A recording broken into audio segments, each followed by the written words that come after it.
হতাহতের কাউকে পাওয়া যায়নি এবং আমরা ঘটনাস্থলে থাকা অবস্থায়ও আমরা সেখান থেকে সবাইকে আগুন ছড়িয়ে পড়ার আগেই বের করতে সক্ষম হই।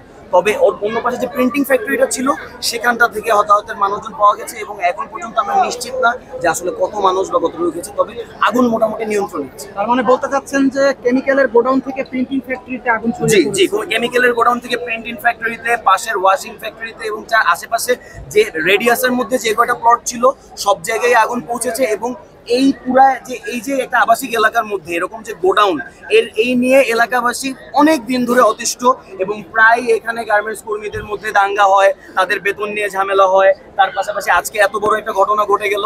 এরপরে আমাদের একটাই প্রত্যাশা থাকবে যে এটা একটা আবাসিক এলাকা, এখানে শিক্ষা প্রতিষ্ঠান নির্ভর একটা এলাকা, এখানে এরকম শিল্প প্রতিষ্ঠানের থাকার কোনো মানেই হয় না এবং এইসব শিল্প প্রতিষ্ঠানের জন্য ডেডিকেটেড জায়গা আছে।